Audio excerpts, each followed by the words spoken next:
할렐루야. 우리 앞에 뒤에 인사하겠습니다. 천국을 이루는 가정이 됩시다. 인사하겠습니다. 천국을 이루는 가정이 됩시다. 아멘. 감사합니다. 한 주 건강히 잘 보내셨습니까? 네, 얼굴을 보면 다들 힘드셔가지고 피곤해 보이시고 힘들어 보이시고 묻지마, 대답 안 할 거야. 꼭 그런 표정으로 다들 오신 것 같아요. 교회마다 참 그런 것 같아요. 설교를 하는 목사님들, 학교 제 선배 목사님은 개척을 시장 통해 하셔서 굉장히 큰 시장인데 그 시장에 개척을 하셔서 주일날 성도님들이 오시면 다 좋은다는 거예요. 그렇게 좋은데요. 피곤하게 일하고 오셔서 주일날 다 졸아있어.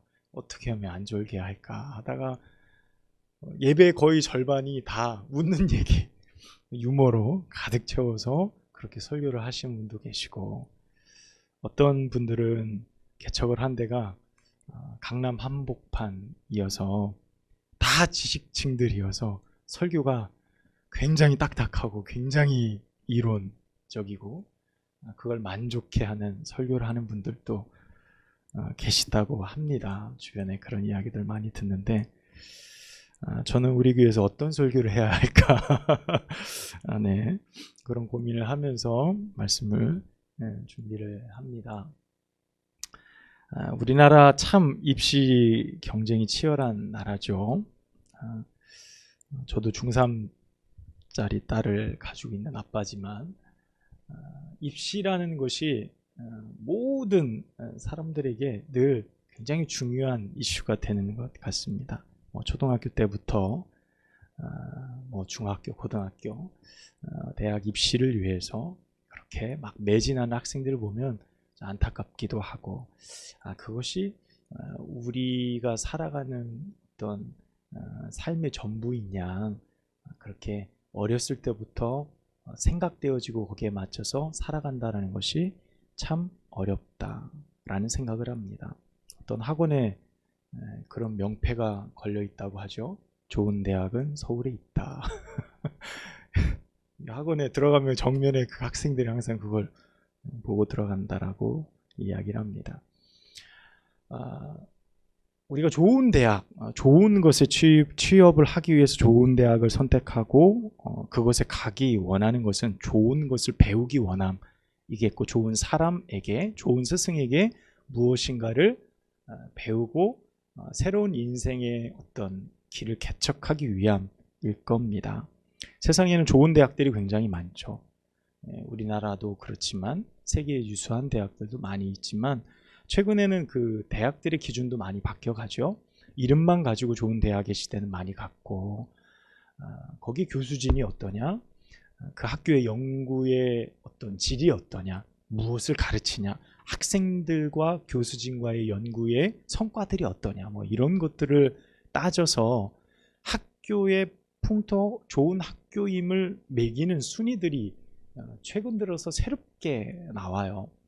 과거에는 전 세계의 최고의 대학이 어디냐, 첫째 어디 우리가 알만한 대학들이 순위를 랭크하지만, 그러면 진짜 좋은 대학이 어디야, 정말 좋은 선생님들에게 학생들이 행복하게 공부할 수 있는 대학은 어디냐, 이런 조사들을 하는데 의외로 우리가 잘 알지 못하는 대학들이 순위에 랭크되어지는 것들을 보게 됩니다. 무슨 스미스 여대라든지 우스트 대학이라든지, 미국에 있는 대학인데 잘 모르는 대학이죠.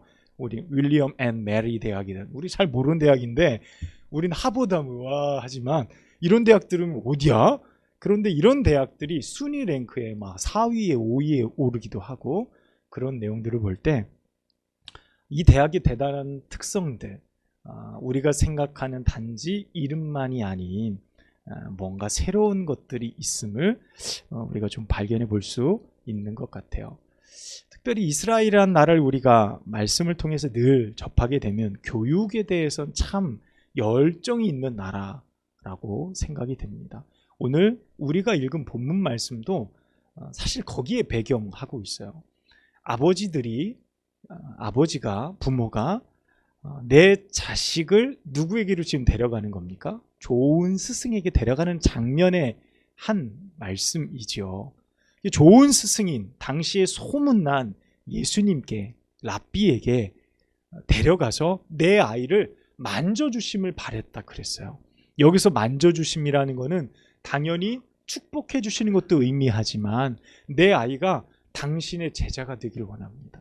내 아이를 좀 거둬주세요. 내 아이를 좀 가르쳐 주시면 안 되겠습니까? 라는 어떤 부모의 간절한 소망과도 같은 마음이겠죠. 자, 이런 마음은 뭐 동서고금망론하고 어느 나라 사람이든 다 마찬가지일 겁니다.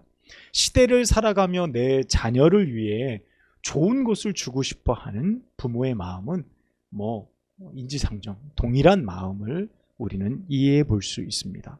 가정의 달을 맞아서 우리가 늘 함께 나누는 말씀들을 보면 그래요. 어떻게 하면 우리 가정을 하나님이 기뻐하시는 복된 가정으로 세워갈 수 있을까라는 고민을 가져요. 여러분, 이 고민을 왜 갖습니까?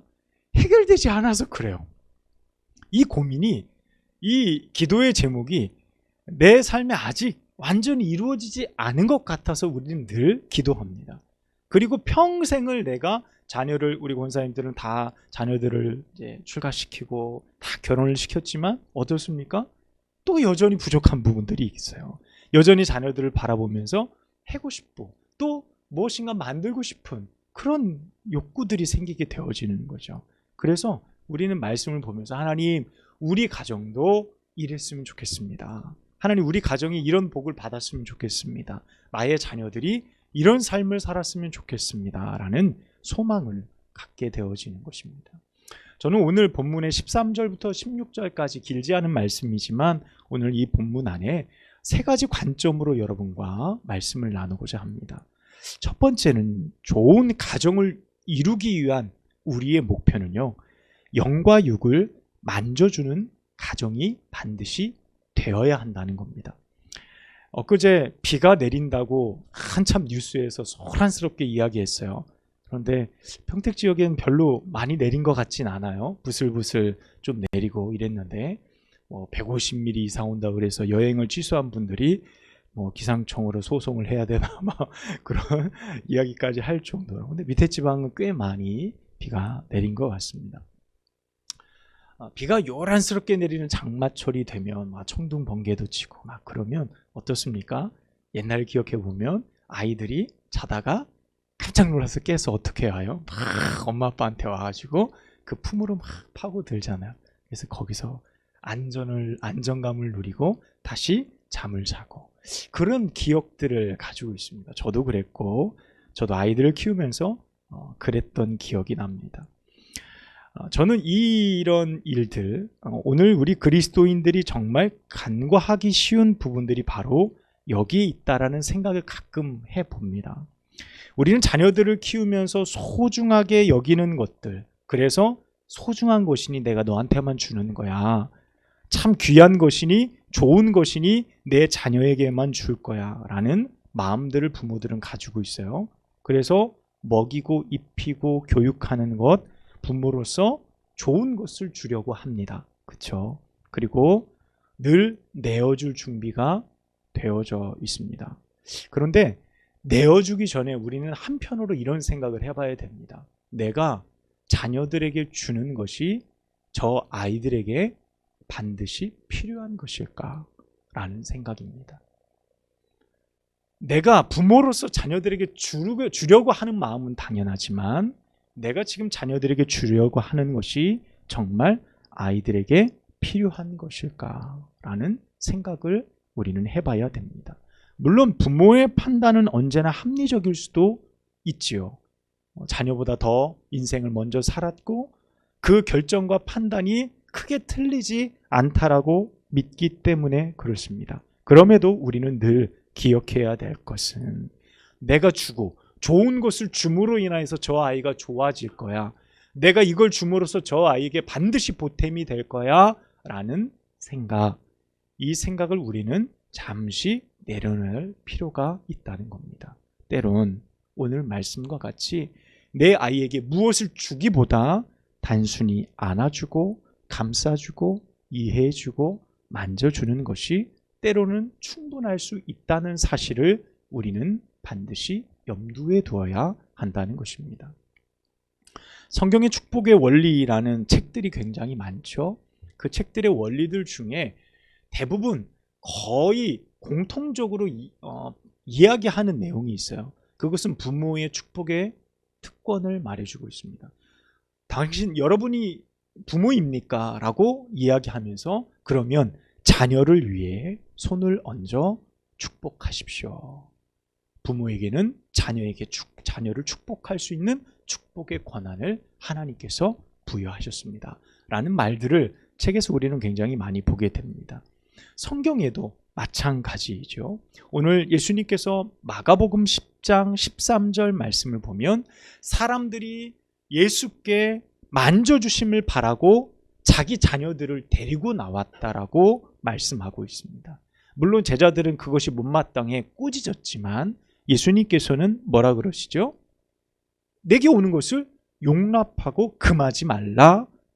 어린아이들과 천국을 바라는 사람들 너희는 어린아이들과 같아야 된다라고 주님이 말씀하셔요. 그리고 그들 위에 안수하시고 축복하시니라 라고 말씀하고 있습니다. 아이들이 자라고요. 성인이 되면 부모의 손길로부터 벗어나게 됩니다. 어릴 적에는 모든 게 다 부모의 손을 타죠. 그렇죠? 먹을 것, 입을 것, 씻는 것 모든 것이 그래요. 꼭 진이가 그렇죠. 요즘에 응가를 하면은 응가를 했다고 엉덩이를 보이면서 이렇게 해요. 화장실로 가자고.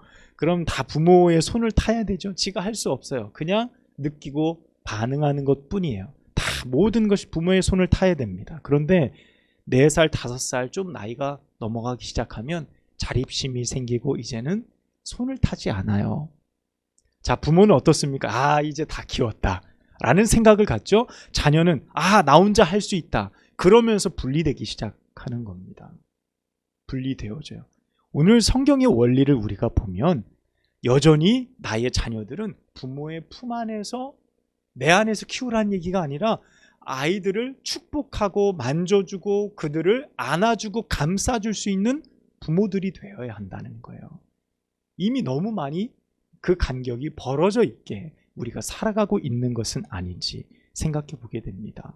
뭐 찬이 나이만 돼도요, 가가지고 이렇게 뽀뽀해주고 이러면 막 이래요. 막 이래요. 싫다고 그러거나 말거나 가가지고 그래요. 축복해주고 그 아이들을 사랑해주고 보듬어주는 것은 부모로서 또한 오늘 예수님께서 자녀들에게 혹은 아이들에게 했던 축복의 모습과 동일하다라는 생각을 우리는 할 수 있습니다. 여러분 바라기는 여러분의 자녀들을 위해 여러분 축복해 주십시오. 손을 얹어 축복해 주세요. 직장에 출근하는 자녀들 위해서 기도해 주시고 공부하기 위해서 열심히 학업 중에 있는 자녀들 위해서도 기도해 주시고 일하는 자녀를 위해서 내가 너를 위해서 기도해 줄게. 여러분 그렇게 하셔야 돼요. 정말 그렇게 하셔야 돼요. 내 자녀가 다 컸다 한들 40이 되고 50이 되고 관계없이 부모 앞에 무릎 꿇고 머리를 숙일 줄 아는, 부모에게 축복의 기도를 기쁨으로 받을 줄 아는 자녀로 여러분들이 양육하실 수 있어야 합니다. 여러분 두 번째는 우리가 축복의 가정이 되기 위해선 용납할 줄 알아야 된다는 겁니다. 사실 용납이라는 단어가 결코 쉬운 것은 아니라는 생각을 하게 합니다. 왜 그러냐면 용납이라는 것은 내 안에 자리를 비워내는 거거든요. 그 사람을 받아들이고 용납한다라는 말은 내 자리가 없어진다는 것을 의미해요. 그래서 그 사람의 생각, 판단, 그것을 존중한다라는 의미도 함께 담겨져 있어요. 여러분 그것이 쉽지 않아요. 왜 그렇습니까? 희생이기 때문에 그래요. 여러분 공동체 안에도 마찬가지입니다. 내가 한 말을 그 사람이 용납하지 않으면 불화가 생기기 시작하고 싸움이 되어지는 거예요. 여러분 희생이 없이는 어느 공동체든지 세워갈 수 없다는 겁니다. 여러분 가정은 누구의 희생입니까? 부모의 희생으로 세워져 갑니다. 그런데 자녀가 장성하잖아요. 그러면 함께 희생하며 가정을 만들어 가는 거예요. 부모만 희생하지 여러분 그렇지가 않습니다. 자녀들도 부모를 위해 희생하는 거예요. 자녀도 부모를 용납할 때가 있습니다. 자녀가 장성하면 그렇게 되어져 가요. 그러면서 함께 서로 용납하고 사랑하며 함께 세워져 가는 그곳이 바로 하나님의 천국을 맛보는 가정이 되어지는 겁니다. 여러분 가정이 행복하기 위해서는 반드시 서로를 용납하는 일이 있어야 돼요. 그럴 때 가정은요 세상에서 가장 행복한 곳이 돼요. 이렇게 세상의 온갖 문제를 다 가정으로 가지고 와서 거기서 해결할 수 있는 통로가 돼요. 꼭 사랑의 용광로 같죠. 모든 것을 다 받아들이고 모든 것을 다 해결하고 다 녹여버려 없애버리는 사랑의 용광로와 같은 곳이 가정이 될 수 있는데 여러분 서로 용납이 없다면 가정만큼 불행한 것도 없어요. 가정만큼 힘든 것도 없습니다. 나를 제일 용납해줘야 될 가정이 내 말은 하나도 받아들이지 않고 이게 잘못됐어, 저게 문제야, 이렇게 해야 돼, 온갖 지적만 난무하는 곳이라면 누구라도 그 가정에서 내 말, 나의 마음을 보여주고 싶을까요? 여러분 그런 가정은 정말 지옥과 같은 가정일 것입니다. 범죄에 연루되어진 학생들, 비행 청소년, 소위 말하는 요즘에 족법소년 나이를 낮춰야 된다라는 많은 말들이 있잖아요. 범죄에 연루된 아이들을 소년원이나 이런 분류심사원이나 이런 곳에서 상담을 합니다. 그래서 아이들을 왜 어떤 심리를 가지고 범죄에 연루되어졌는지를 이야기를 하다 보면 거의 대부분의 아이들이 가정 환경의 문제를 이야기를 합니다. 그러니까 결손 가정들이 많고 조부모 가정들 다 그렇다는 건 아니지만 부모의 이혼, 폭력, 대화 단절, 소통의 부재, 무관심 이런 것들이 아이들로 하여금 범죄의 환경으로 내몰게 되어지는 가능성이 굉장히 높아진다라는 연구 결과 또 상담의 결과들을 우리가 볼 수 있습니다. 여러분 이걸 그냥 단편적으로 이야기하면 자녀를 용납하지 않는 환경이라고 우리는 이해해 볼 수 있겠죠. 자녀들이 왜 밖으로 자꾸 나갈까? 어떤 집사님, 권사님들이 그래요. 내 아이가 중학교 때까지만 해도 괜찮았는데 고등학교 되고 나니까 교회도 잘 안 오려고 그러고 엄마 아빠 말도 잘 안 들으려고 해요. 그리고 맨날 누구하고 같이 다녀? 친구들하고만 다닌다는 거예요. 왜냐하면 친구들하고 다닐 때 자기 존재가 정확하게 인식이 되거든요. 내가 용납되어지는 곳, 내가 한 말이 받아들여지는 곳, 그곳에 기쁨이 있는 겁니다. 어제 아이들 찬이송이도 열심히 놀고 어제 밤에 스타필드까지 가가지고 모시고 왔는데 비슷한 또래가 같이 지난번 성지순례를 같이 갔다 온 목사님 지방 자제분 아이들하고 같이 4명이 가서 영화도 보고 놀았어요. 차 타고 이렇게 오는데 막 서로 얘기하면서 막 낄낄거리고 배꼽을 잡고 묻는데 저는 하나도 안 웃겨요. 도대체 무슨 말을 하는지 하나도 안 웃긴데 그냥 막 배꼽 잡고 웃는 거예요. 막 하면서. 근데 왜 웃냐면 서로 맞는 거예요. 용납이 돼. 내가 한 말이 그쪽에서 웃어지고 그 말이 받아들여지고 또 그 말이 또 재미있고 서로 함께 웃음이 되니까 서로 계속 하나의 어떤 관점이 맞아떨어지는 거죠. 그러니까 내가 용납이 되고 내가 이해가 되어지고 내 존재가 확인이 되는 거예요. 여러분 그곳에 마음이 쏠리게 되어지는 겁니다. 여러분 용납이라는 것은 그러합니다. 나란 존재를 부각시키는 게 아니라 먼저 받아들이고 수용할 때 그 가운데 하나가 됨이 존재한다는 것입니다. 여러분 부부 생활도 마찬가지죠. 서로가 살다 보면 범접할 수 없는 영역들이 생겨나요. 그래서 이제 서로 알지만 덮어두고 서로 알지만 모른 척 해주는 영역들이 생겨납니다. 그런데 사실 그런 영역들이 더 많아지면 대화가 단절되어지고 서로 용납하기보다 그저 건드리지 않는 선에서 문제를 만들지 않는 선에서 끝나게 되어진다는 겁니다. 애써 외면하기보다 여러분 어떻게든 용납하기 위해서 애쓰고 힘쓰면 더 건강하고 더 좋고 행복한 가정, 그런 부부가 되어줄 줄로 믿습니다. 주님께서 우리 가운데 가르쳐 주신 분명한 원리이기 때문에 그렇죠.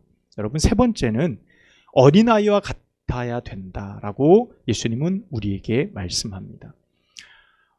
어린아이와 같이 천국을 받들지 않으면 결단코 그 나라에 들어갈 수 없다라고 얘기하신 주님의 말씀은 우리의 관점이 한없이 낮아져야 되고 우리의 눈높이를 낮춰야 된다라고 말씀하고 계신 겁니다. 그러니까 천국을 이해하는 것이 어린아이와 같은 관점이라는 것은 예수님의 관점이 지금 어디까지 내려온 겁니까? 어린아이의 관점까지 내려와 그들을 용납하고 그들을 수용하고 계심을 알게 되어집니다. 여러분, 어린아이처럼 이란 말은 순진함 이란 단어가 함축되어져 있는 의미라고 할 수 있어요. 꼭 어린 왕자라는 동화책을 읽을 때 어른이 된다는 것은 무엇일까라는 고민을 하잖아요. 그래서 어른이 된다는 것은 생각이 자라고 몸이 커지고 삶의 영역이 넓어지는 거야.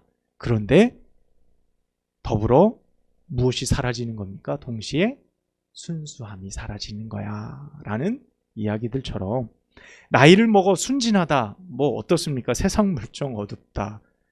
우리가 어른들은 그렇게 생각을 하지만 내가 살아간다라는 것, 세상살이가 결코 쉽지 않다라는 것 우리 모두 잘 알고 있지만 하나님은 우리에게 말씀하십니다. 우리의 삶 속에 어린아이와 같은 순수함, 하나님의 나라를 대하고 주의 말씀을 대하고 누군가를 대할 때의 순수함, 복잡한 셈법들을 가지고 내게 이렇게 했으니 나는 이렇게 할 거야, 그 사람이 왜 그랬을까, 수많은 생각들을 좀 내려놓고 순수한 마음으로 그들을 받아들이고 그 눈높이와 같이 어린아이와 같이 그것을 받아들이는 것이 우리의 신앙과 삶에 얼마나 큰 도움이 되고 얼마나 큰 은혜가 되는지, 우리가 가정을 세워갈 때 그와 같은 일들이 반드시 필요하다라는 것을 오늘 예수님은 우리 가운데 보여주고 계신 것입니다. 우리는 바라죠. 하나님의 축복이 우리 가정 가운데 늘 임하기를 간절히 원합니다. 그래서 늘 기도하죠. 자녀를 위해서, 가정을 위해서 여러분 기도합니다. 부모의 연륜이 자녀들을 바르게 세울 수 있습니다. 하지만 반대로 자녀들을 망칠 수도 있다는 것을 우리는 늘 염두에 두어야 합니다. 그래서 좋은 부모는 자식의 눈높이, 아이들의 눈높이로 내려가서 그 아이들을 대하고 인정해 줄 수 있는 모습이 반드시 있어야 한다는 것입니다. 여러분, 아무리 좋은 가정이어도요, 문제 있는 가정이어도요, 걱정 없는 가정은 없습니다.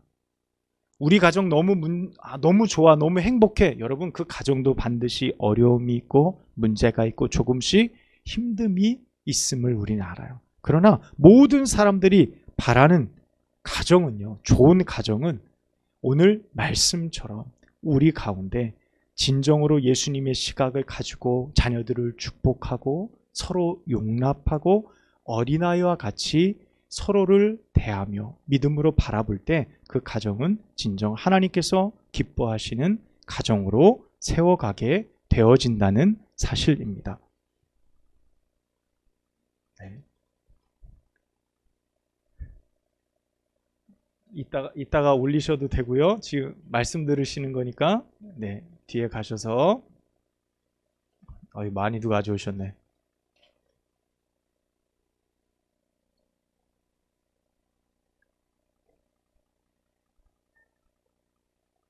달걀도 올리시려고?